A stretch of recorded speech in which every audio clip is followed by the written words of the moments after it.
Yo, what's good folks? It's Nightmare Frame here with a new Warframe video. I see what you're looking at, but this is not what the video is all about. This video is here talking about the things that are in Warframe not properly explained, not properly fleshed out, or just glanced over by the developers. Things that us as players have to dig deep into other third-party sources like, YouTubers, the wiki, things like that. Several questions like, why is this used over this? How come you want to use this most of the time instead of this, which seems better, but in reality it's not? Also, like, how can you do that, but I can't? Well, let's start off with, the smaller ones, then we'll get to the bigger ones. Believe it or not, there is one feature that really irks me, and I don't really understand why this is the thing. So, apparently, if you are under Mastery Rank 10, bear with me on this one.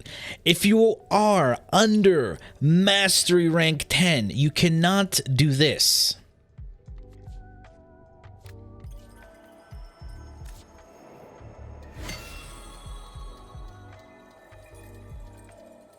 Can you believe that? You need to be MR10 to auto-install. But you can get this little nifty thing here called the helmet system when you're MR8. Yeah, I want you to think about that for a second. I'll let you process it and then come back to me. If you think this is funny, peep this. Added an auto-install button to the Iatan sculpture screen for Mastery Rank 10+. But I think my brain just committed suicide. So yeah, you need to be MR10+ to do the fancy one button click.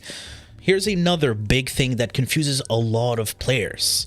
And they always come to me, why would you use this all the time? It's lower damage. And this is talking about the faction mods. Now, realistically looking at this, if you equip Serration, right, it is a bigger number, 165% damage. This is a base damage multiplier. It's huge, right? You're like, damn, this is big.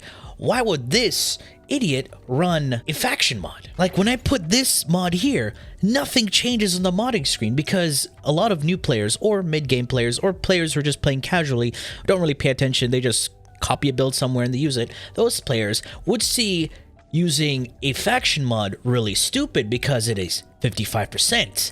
But when you sit down and think about it, why is Serration a regular mod and this one a primed version, but it's 55%? Well, because they do different things. They're both multipliers. This multiplies your base damage, but this multiplies something else. For those who don't know, it's pretty simple. Faction damage mods will multiply your initial hit. All the damage that you're going to be dealing to a target will be multiplied when the target takes damage. And depending on the faction you're up against, they're going to take more damage. That's just keeping it simple. Now, if you're dealing a damage over time status effect, like bleeds when you proc a slash proc, toxin, heat, electric, gas, all of that will be multiplied again, hence the term double dipping. This is why faction mods are so strong with damage over time builds, because it's multiplying itself twice with the second instance of damage. So the initial hit and the damage that persists over time. This is why you see builds utilizing faction mods quite a lot, especially those builds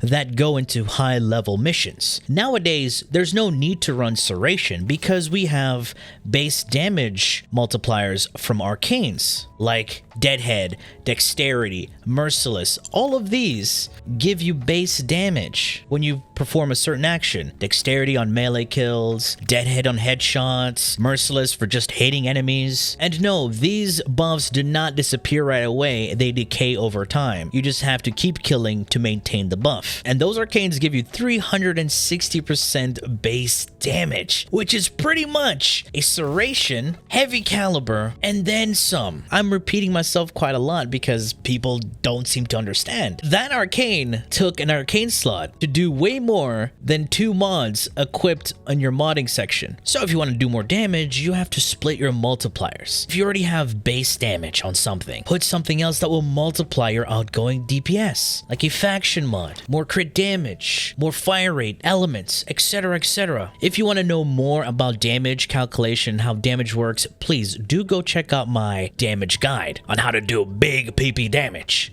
I'll explain a lot more in detail in a more calming, soothing voice for those who are interested. And another major thing, I see this in my comment section all the time, like, good God, every time in my comment section, every time on stream, why would you use Roar over Eclipse? What's the difference between Roar and Eclipse? These questions are so valid because DE did a very bad job at explaining what these buffs do. Let's take a look at them. Maybe you'll understand where these people are coming from. They're not stupid for asking these questions. These are legitimate questions that make me feel sad because the game doesn't do a good job at explaining them. These are legitimate questions, and I get so many of them that it's like, damn, it's overwhelming to answer each and every person. So hopefully this video will go out to some people and have them understand this a bit more. Let's take a look at Roar and why people get confused. Read this description and tell me if you understand this. Grants all nearby warframes increased damage for a short duration.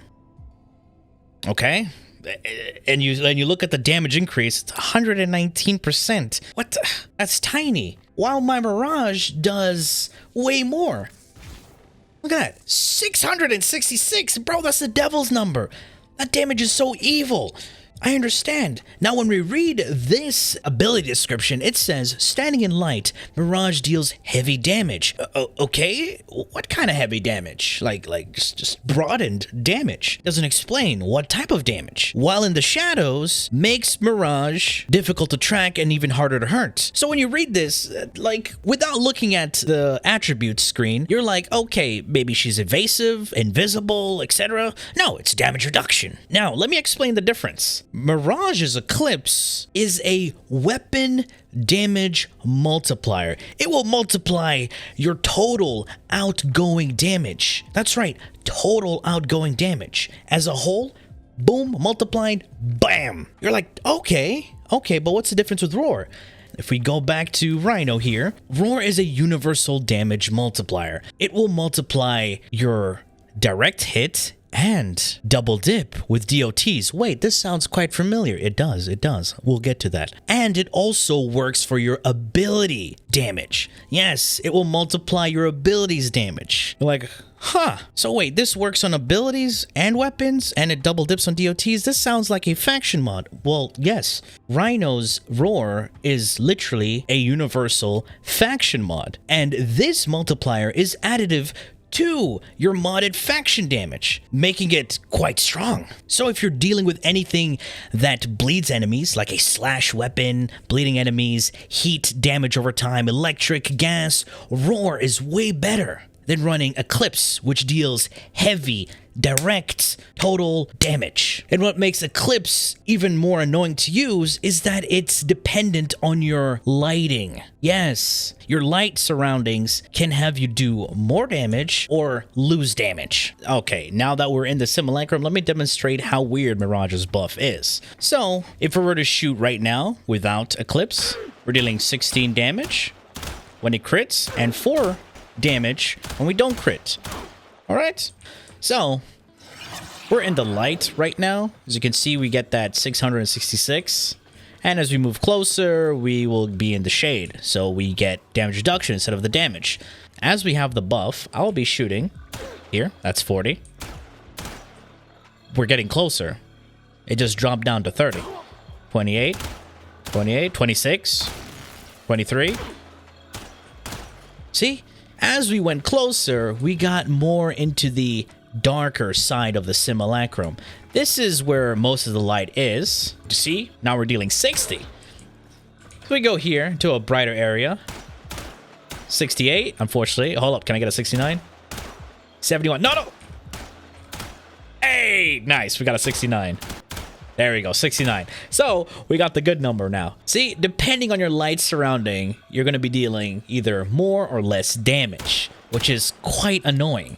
And you need to have specific settings just to have better damage output. So if you go to video, make sure you're in enhanced. I know that some people can't run enhanced. They'll have to run the older graphics engine. Disabling your dynamic lighting, it's irritating just to use an ability. While Roar, it's just press once, get the buff everywhere. Here's another thing that also not many people know about, but for those who do, good on you, or you just read about this, and that's damage vulnerability. Now, damage vulnerability is in a way similar to damage multipliers because it will make targets vulnerable, making them take multiplicative damage from all sources. And damage vulnerability stacks multiplicatively with other sources of damage multipliers. So yeah, you can stack all of these together to allow you to do more damage. For example, you have Reap. This is a damage vulnerability. And for those who didn't know, Nova also has damage vulnerability with her molecular prime, but it's not displayed or even shown in the attributes of the ability card. Let me explain. If enemies are primed, they take 200% more damage from all sources, except if they have shields. It doesn't affect shields, which is also not explained there. Let me check in the tips. Does it even display it in the tips? So if you go to the tips, you have to go all the way to the second last tab just to learn that it does this, but it's not even talked about to what extent it can go to. And yes, you have Banshee's Sonar, that's a damage vulnerability. Neja's Chakram, Caliban's second ability Stomp is damage vulnerability. Oh yeah, Viloprox, that's damage vulnerability to the health. And